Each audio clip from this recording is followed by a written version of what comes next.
नमस्कार विद्यार्थी मित्रांनो, इयत्ता 11वी कॉमर्स विषय चिटणीसाची कार्यपद्धती. आजच्या लेक्चरमध्ये तुम्हा सर्व विद्यार्थी मित्रांचे मनपूर्वक स्वागत. विद्यार्थी मित्रांनो, आज आपण आजच्या लेक्चरमध्ये प्रकरण 7 कंपनीच्या सभा भाग 1 याबद्दल चर्चा करणार आहोत. कंपनीच्या सभा भाग 1 या प्रकरणामध्ये तुमच्या पुस्तकामध्ये हे प्रकरण 7 आहे. या प्रकरणामध्ये आपण कंपनीच्या सभा म्हणजे काय, तसेच कंपनीच्या सभा त्याची अर्थ व्याख्या, त्यानंतर वैध सभेच्या आवश्यक बाबी कोणकोणत्या आहेत, ही सभा योग्य रीतीने कशी आयोजित केली जाते, ही सभा चालवली कशी जाते आणि सभा संचलित करण्यासाठी योग्य अशी कोणती तरतूद कंपनी कायद्यामध्ये केलेली आहे, या सर्व बाबींवरती आपण चर्चा करणार आहोत. विद्यार्थी मित्रांनो, जसं की तुम्हाला माहीत आहे, संयुक्त भांडवली संस्था म्हणजेच कंपनी हा एक लोकप्रिय असलेला व्यवसाय संघटनेचा प्रकार आहे. या कंपनीच्या सभासदांची संख्या ही मोठी असते. खरे तर सभासद हे कंपनीचे खरे मालक समजले जातात, परंतु यांची संख्या असंख्य असते आणि ते सर्वदूर विखुरलेले असतात. या सभासदांना त्यांचा स्वतःचा असा व्यवसाय असतो. त्यामुळे हे सभासद कंपनीच्या दैनंदिन कारभारामध्ये प्रत्यक्षपणे सहभाग घेऊ शकत नाही. मग कंपनीचा कारभार कसा चालतो, कंपनीचे व्यवस्थापन कसे चालते, तर यासाठी कंपनीची मालकी व व्यवस्थापन याचं विभाजन केलेले आहे. जसं की आत्ताच मी म्हणाले, कंपनीची मालकी ही सभासदांकडे असते. कंपनीचे सभासद हे खरे मालक असतात, परंतु कंपनीचं रोजचं जे दैनंदिन व्यवस्थापन आहे ते संचालक मंडळाकडे सोपवलेलं असतं. आता संचालक मंडळ म्हणजे कोण असतं, तर हे जे सभासद असतात ते त्यांच्यातीलच काही लोकांना त्यांचे प्रतिनिधी म्हणून निवडून देतात आणि हे सभासदांचे प्रतिनिधीच म्हणजे संचालक मंडळ होय. हे जे संचालक मंडळ असतं ते कंपनीचं रोजचा दैनंदिन जो कार्यभार असतो ते पाहत असतात. म्हणजे कंपनीचे रोजची जी कामे असतात, जसं ध्येय धोरणं ठरवणं, त्यानंतर वेगवेगळ्या विषयांवरती चर्चा करणं, निर्णय घेणं, त्यानंतर सर्व सभासदांशी संवाद साधणं, कंपनीविषयीची वेगवेगळी जी आगामी पुढील वर्षामध्ये कंपनीची वाटचाल कशा प्रकारे करायला पाहिजे याबद्दलचं जे नियोजन असतं ते करण्याचं काम हे संचालक मंडळ करत असतात. आता या ज्या सभा असतात, हा जो सभा जी आहे ती का आवश्यक आहे, तर कंपनीमध्ये सभासद व व्यवस्थापन हे समोरासमोर येण्यासाठी सभा हा एक उत्तम प्रकार आहे की ज्यामुळे या दोघांमध्ये चांगला संवाद हा होऊ शकतो. सभासद व संचालक हे सभेच्या माध्यमाने एकत्र येतात, कंपनी संबंधित विषयांशी चर्चा करतात, कल्पना मांडतात, आपली मते या सभेमध्ये ते व्यक्त करतात, कंपनीची ध्येय धोरणे निश्चित करतात आणि सभेच्या माध्यमातूनच सामूहिक निर्णय घेत असतात. थोडक्यात कंपनी संबंधित बाबींसंबंधित चर्चा करून निर्णयाप्रत पोहोचण्यासाठी कंपनीच्या सभा या आवश्यक असतात. आता आपण सभा याचा अर्थ आणि व्याख्या काय आहे ते पाहूया. आता सभेला इंग्लिशमध्ये मीटिंग असे म्हणतात, जे की तुम्हाला माहीत आहे. तर मीटिंग या शब्दाची उत्पत्ती मेटा META या लॅटिन शब्दापासून झाली आहे. बघा, मीटिंग या शब्दाची उत्पत्ती मेटा या लॅटिन शब्दापासून झाली आहे. तर मेटा म्हणजे काय, तर मेटा म्हणजे समोरासमोर असणे. 2 किंवा अधिक व्यक्तींनी कंपनीच्या कायदेशीर कामकाजासाठी एकत्र येणे म्हणजे सभा होय. आता याचा अर्थ काय आहे बघा सभेचा, तर 2 किंवा अधिक व्यक्तींनी कंपनीच्या कायदेशीर कामकाजासाठी एकत्र येणे म्हणजे सभा होय. आता आपण एक प्रॉपर याची व्याख्या बघूया काय सांगितलेली आहे. तर शॉ व स्मिथ यांच्या मतानुसार संयुक्त भांडवली संस्थेशी संबंधित असणाऱ्या 2 किंवा अधिक व्यक्तींनी सभेशी संबंधित असणाऱ्या विषयावर चर्चा करण्यासाठी एकत्र येणे म्हणजे सभा होय. थोडक्यात कंपनीच्या संबंधित प्रश्नांविषयी चर्चा करण्यासाठी आणि निर्णय घेण्यासाठी भागधारक, संचालक, मुख्य व व्यवस्थापकीय कर्मचारी किंवा धनकोंनी एकत्रित येणे म्हणजेच कंपनीची सभा होय. तर सभा म्हणजे नेमकं तरी काय, तर कंपनीचे जे भागधारक आहेत किंवा कंपनीचे जे सभासद आहेत, जसं की तुम्हाला माहिती आहे की ते असंख्य असतात आणि ते विखुरलेले असतात. तर या सभेच्या माध्यमाने त्यांना बोलवलं जातं आणि संचालक आणि मुख्य व्यवस्थापकीय कर्मचारी जे कंपनीमध्ये काम करत असतात, ॲक्च्युली ज्यांचं दैनंदिन काम जी लोक पाहत असतात, तर ही दोन्ही समोरासमोर बसतात आणि त्यांच्यामध्ये मग चर्चाही घडवून आणली जाते. कंपनीशी निगडीत जे वेगवेगळे प्रश्न असतात त्याच्यावरती चर्चा होते. दोघांमध्ये चर्चा होऊन मग प्रॉपर असे निर्णय किंवा जे महत्त्वाचे डिसिजन्स असतात ते घेतले जातात. म्हणून या सभा महत्त्वाच्या आहेत.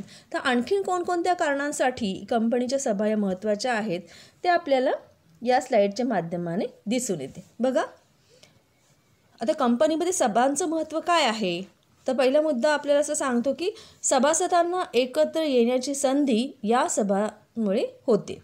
सभासदांना एकत्र येऊन कंपनीच्या कामकाजाविषयी चर्चा करण्याची संधी या सभेमुळे उपलब्ध होते. तसेच दुसरा मुद्दा आहे मागील सभेचे इतिवृत्त. चिटणीसाकडून मागील संचालक मंडळाच्या आणि समितीच्या सभेच्या इतिवृत्ताचे वाचन केले जाते. त्यामुळे सभासदांना मागील सभेमध्ये चर्चा केलेल्या विषयांची स्पष्ट कल्पना येते. बघा, कोणत्याही सभेमध्ये मागील सभेमध्ये काय झालेलं आहे याचं जे इतिवृत्त असतं, इतिवृत्त म्हणजे काय, तर सभेचे सारांश लेखन चिटणीस हे करत असतो. तर जे सभासद अनुपस्थित होते म्हणजे गैरहजर होते सभांना, त्यांच्यासाठी या इतिवृत्ताचं वाचन, मागच्या सभेचं वाचन सध्याच्या सभेमध्ये केलं जातं. त्याच्यामुळे जे सभासद मागच्या सभेमध्ये गैरहजर होते त्यांना या इतिवृत्त वाचनामुळे कल्पना येते की त्या सभेमध्ये काय झालं होतं, कोणकोणते निर्णय घेतले गेले आणि आगामी कंपनीची वाटचाली कशी राहणार आहे. तर एक आढावा सभेमध्ये घेतला जातो.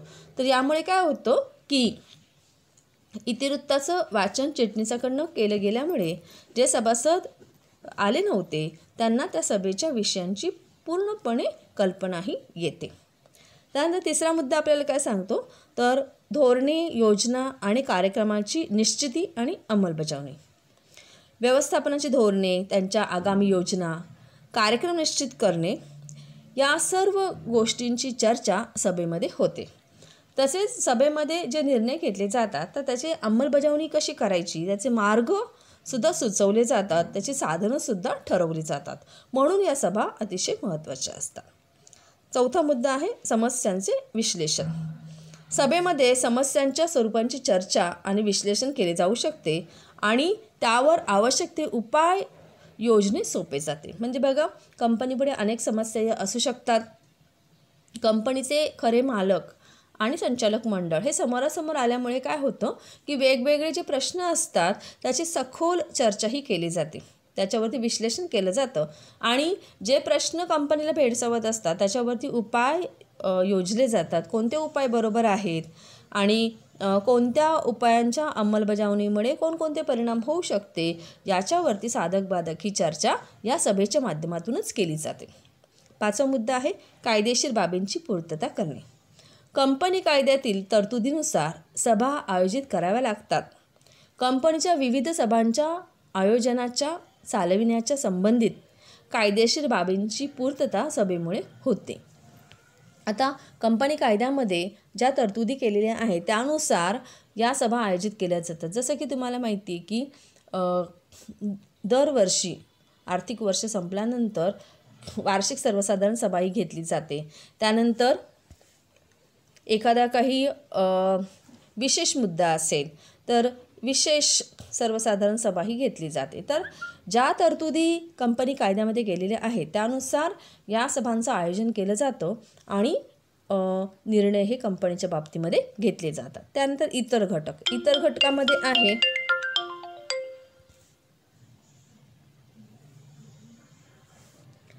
इतर घटकामध्ये येणार आहे ते म्हणजे संचालकांची आणि हिशोब तपासनीसाची नियुक्ती करणे, लाभांश जाहीर करणे, वार्षिक अहवाल, वार्षिक हिशोब, हिशोब तपासनीसाचा अहवाल यांचा अभ्यास करून त्यास मान्यता देणे इत्यादीसाठी सुद्धा सभा या आवश्यक असतात. म्हणजे पहा की ही सर्व कामे सभेचे आयोजन करूनच पूर्ण केली जातात. जसं की लाभांश जाहीर करणे, हिशोब तपासनीस म्हणजे चार्टर्ड अकाउंटंट असतात कंपनीचे, ते हिशोब बनवून देतात, तर त्याच्यावरती सुद्धा चर्चा केली जाते, ते मंजूर करावा लागतो आणि जो अहवाल ते देतात त्याचा अभ्यास करून त्याला मान्यताही या सभेमध्येच दिली जाते. म्हणजे या सर्व कारणांमुळे कंपनीमध्ये सभांचे महत्त्व हे अतिशय आहे आणि म्हणूनच या सभांचे आयोजन करणे हे कायद्याच्या दृष्टीने सुद्धा अतिशय महत्त्वाचे आहे. तसेच कंपनीचं दैनंदिन कामकाज पूर्ण करण्यासाठी सुद्धा या सभांचं आयोजन करणं हे अतिशय आवश्यक असते. त्यानंतर आपण आता वैध सभेच्या आवश्यक बाबी कोणकोणत्या आहेत ते पाहूया. तर आता सभा तर घ्यायची असते तर सभेमध्ये सभा ही योग्य रीतीने आयोजित केली पाहिजे. आता संयुक्त भांडवली प्रमंडळाच्या व्यवस्थापनामध्ये सभा खूप महत्त्वाची भूमिका बजावतात. सर्वाधिक निर्णय हे कंपनीच्या सभांमध्येच घेतले जातात. सभेतील कामकाज वैध असले पाहिजे. वैध असले पाहिजे म्हणजे कायद्याच्या तरतुदीनुसार ती सभा आयोजित केलेली असले पाहिजे आणि अशा वैध सभेमध्ये जे काम होते त्याच कामाला मंजुरीही दिली जाते. कंपनी कायद्यातील आणि कंपनीच्या नियमावलीतील तरतुदीनुसार जेव्हा सभा आयोजित केली जाते आणि योग्य रीतीने चालवली जाते व योग्य प्रकारे संचलित केली जाते तेव्हा सभा कायदेशीर ठरते. म्हणजे बघा,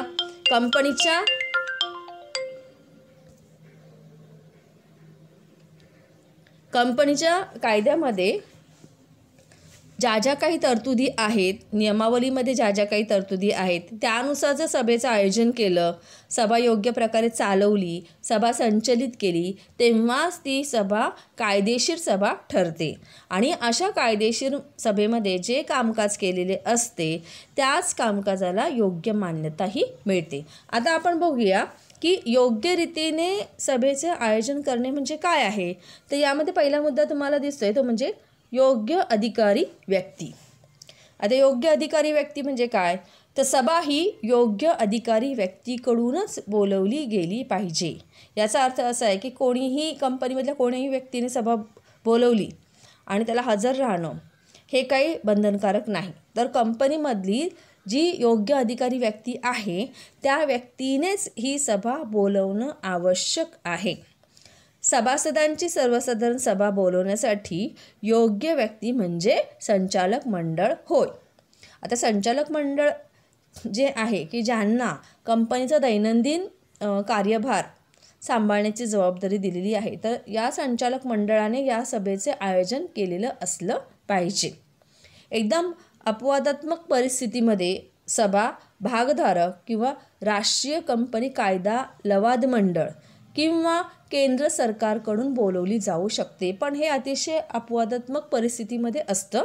जनरली सर्व कंपन्यांमध्ये सभा ही संचालक मंडळाकडनं बोलवणं आवश्यक आहे. ठीक आहे. जेव्हा संचालक मंडळ अशा प्रकारच्या सभेचे आयोजन करते तेव्हाच ती सभा काय असते, वैध सभा ही असू शकते. त्यानंतर दुसरा मुद्दा आहे आणि जो अतिशय महत्त्वाचा आहे तो म्हणजे सभेची सूचना. कंपनी कायदा 2013 कलम 101 नुसार वैध सभेची दुसरी आवश्यक बाब म्हणजे सभेची सूचना होय. याला सभेची नोटीस असं सुद्धा म्हणलं जातं.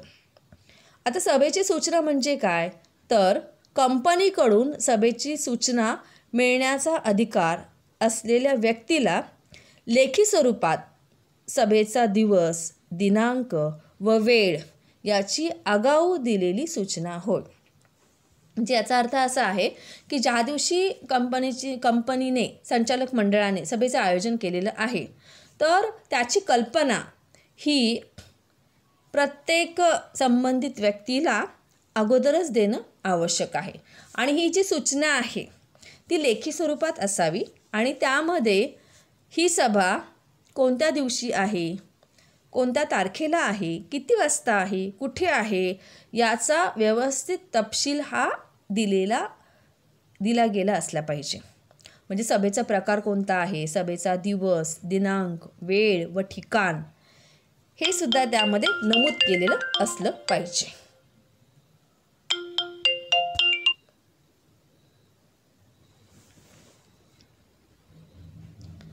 तर अशा प्रकारे सभेची सूचना ही देणं फार आवश्यक आहे. आणि सभेची ही जी सूचना आहे ती सूचना देण्याचा अधिकार संचालक मंडळाला आहे. आणि ही जी सभेची सूचना आहे ती चिटणीसाला सूचना पाठवण्याचा अधिकार आहे. अर्थातच चिटणीस संचालक मंडळाच्या आदेशाप्रमाणे ही सूचना सभासदांना देत असतो. भागधारकांच्या सभेसाठी सर्व भागधारकांना ही सूचना देणं आवश्यक आहे. वार्षिक सर्वसाधारण सभेच्या बाबतीत कंपनीचा हिशोब तपासणीस त्याला ती सूचना दिली गेली पाहिजे. त्यानंतर ही जी सभेची सूचना आहे सर्वसाधारण सभेच्या बाबतीमध्ये ही सूचना सभेपूर्वी 21 दिवस अगोदर देणं आवश्यक असते. लक्षात ठेवा, सभेची सूचना वार्षिक सर्वसाधारण सभेची सूचना ही सभासदांना सभेच्या दिवसाआधी 21 दिवस अगोदर देणं ही आवश्यक आहे. पूर्ण 21 दिवस म्हणजे सूचना पाठवण्याचा दिवस व सभेचा दिवस सोडून 21 दिवस असा आहे. ठीक आहे. संचालकांच्या सभेसाठी संचालकांना सभेची सूचना सभेपूर्वी 7 दिवस अगोदर पाठवणं आवश्यक आहे. तर ही गोष्ट तुम्ही व्यवस्थित लक्षात ठेवा. हे प्रश्न आपल्याला ऑब्जेक्टिव्हमध्ये येऊ शकतात. तर अशा प्रकारे सभेची सूचना म्हणजे नेमकं काय, तर सभेचा दिवस सोडून त्या अगोदर 21 दिवस ही सूचना देणं आवश्यक आहे. या सूचनेमध्ये सभेचा प्रकार, सभेचा दिवस, दिनांक, वेळ व ठिकाण या बाबतीत योग्य तपशील देणं हे गरजेचं आहे. त्यानंतर आपण तिसरा मुद्दा बघूया, तो म्हणजे सभेची कार्यक्रम पत्रिका. ठीक आहे. आता सभेची कार्यक्रम पत्रिका म्हणजे काय, तर सभेची कार्यक्रम पत्रिका म्हणजे सभेमध्ये चर्चा केल्या जाणाऱ्या विषयांची यादी. चिटणीसाला अध्यक्षांच्या सल्ल्यानुसार सभेची कार्यक्रम पत्रिका तयार करावी लागते. कार्यक्रम पत्रिका ही सभेच्या सूचनेबरोबर सभासदाला पाठवावी लागते. म्हणजे जेव्हा सभेची सूचना पाठवली जाते त्याच्यासोबतच या सभेची कार्यक्रम पत्रिकासुद्धा देणं आवश्यक आहे. तर कार्यक्रम पत्रिका म्हणजे काय, तर सभेमध्ये चर्चा केल्या जाणाऱ्या विषयांची यादी होय. आता या कार्यक्रम पत्रिका ही कशासाठी आवश्यक आहे, तर कार्यक्रम पत्रिकेच्या मदतीने अध्यक्षांना सभेचे कामकाज कार्यक्षमपणे पार पाडता येते. अध्यक्षांना कार्यक्रम पत्रिकेतील क्रमानुसार विषयावर चर्चा करता येते. म्हणजे जसं कार्यक्रम पत्रिकेमध्ये विषयाचे क्रम असतात 1, 2, 3, 4 त्यानुसार अध्यक्ष एक विषय चर्चेला घेऊ शकतात. त्यामुळे अध्यक्षांचा सुद्धा गोंधळ होत नाही आणि सभासदांचा सुद्धा गोंधळ होत नाही. कार्यक्रम पत्रिकेमुळे सभासदाला विषयावर विचार करण्यासाठी पुरेसा वेळ मिळतो व त्यामुळे सभासद सभेला अगोदरच पुरेशी तयारी करून उपस्थित राहू शकतात आणि ते सभेमध्ये सक्रिय सहभाग घेतात. म्हणजे जर सभासदांना अगोदरच माहीत असेल की कोणकोणत्या विषयांवरती चर्चा होणार आहे, तर ज्या विषयाची त्याला आवश्यक माहिती हवी आहे किंवा त्याला काही शंका असतील तर त्या अगोदरच काढून तो येऊ शकतो आणि त्यामुळे ऐन सभेच्या वेळी त्याचा गोंधळ उडत नाही आणि संचालकांनासुद्धा समर्पकपणे उत्तरही देता येतात. त्यांनासुद्धा सभेमध्ये कोणकोणत्या विषयांवरती चर्चा होणार आहे याची कल्पना येते आणि त्यानुसार सर्व आवश्यक माहिती ते गोळा करून सभेमध्ये सहभागी होऊ शकतात. कार्यक्रम पत्रिकेत समाविष्ट केलेल्या सर्व विषयांवर सभेत चर्चाही केली जाते. ठीक आहे. आता कार्यक्रम पत्रिका तयार करण्यासाठी कार्यक्रम पत्रिका ही नेहमी साध्या भाषेत लिहावी, ती संक्षिप्त असावी आणि स्पष्ट असावी. ठीक आहे. नेहमीचे व सर्वसाधारण स्वरूपाचे विषय सुरुवातीला असले पाहिजेत आणि विशेष स्वरूपाचे विषय हे शेवटी असावेत. सारख्या स्वरूपांचे विषय कार्यक्रम पत्रिकेत एकापाठोपाठ एक सलग मांडावेत. कार्यक्रम पत्रिकेत समाविष्ट केलेले सर्व विषय सभेच्या व्याप्तीनुसार असावेत. तर अशा प्रकारे कार्यक्रम पत्रिका असणं हे अतिशय आवश्यक आहे, जेणेकरून उपस्थित सभासदांना किंवा ज्यांना उपस्थित राहायचे आहे सभेला, त्यांना सभेमध्ये कोणकोणत्या विषयांवरती चर्चा होणार आहे याची कल्पना अगोदरच येते. आणि जसं की मी आत्ताच तुम्हाला सांगितलं की सभेची सूचना आणि कार्यक्रम पत्रिका ही 21 दिवस अगोदर सभासदांना पाठवणं ही आवश्यक बाब आहे. म्हणजे सभासद हे तयारीने येऊ शकतात आणि त्यांच्या काही ज्या शंका वगैरे असतील ते तिथं सभेमध्ये विचारू शकतात. त्यानंतर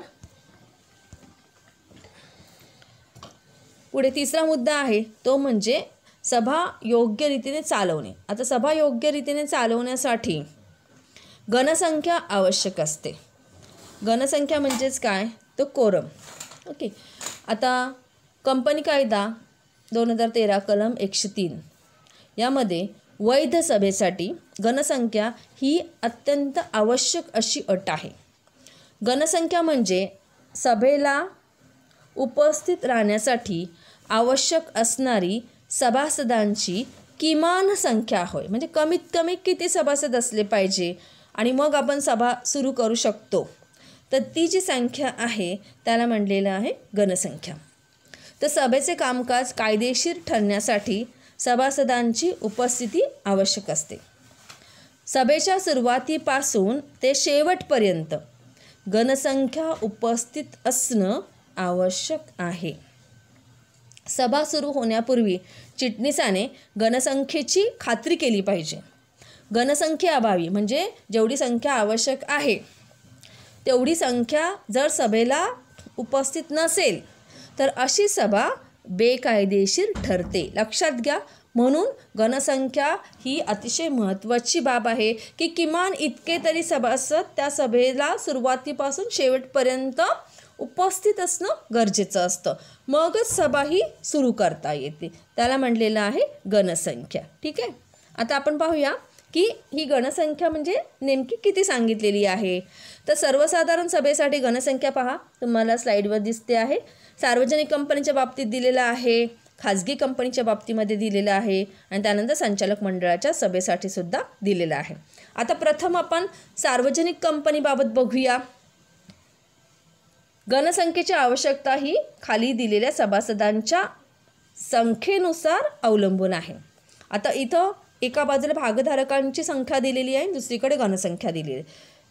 आता समजा भागधारकांची संख्या 1000पर्यंत असेल तर अशा सभेसाठी आवश्यक गणसंख्या किती आहे, 5 सभासद. म्हणजे किमान 5 सभासद तरी सभेला उपस्थित असणं गरजेचं आहे.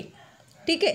आता ज्या कंपनीमध्ये 2 नंबरचं बघा, ज्या कंपनीमध्ये 1000पेक्षा जास्त परंतु 5000पर्यंत 1000पेक्षा जास्त परंतु 5000पर्यंत भागधारकांची संख्या असेल तर तिथं किमान गणसंख्या ही किती असायला पाहिजे, तर 15 सभासद. ठीक आहे. आणि तिसरी जी बाब सांगितलेली आहे त्यामध्ये कंपनीमध्ये समजा 5000पेक्षा जास्त भागधारकांची संख्या असेल तर आवश्यक गणसंख्या 30 सभासद आहे.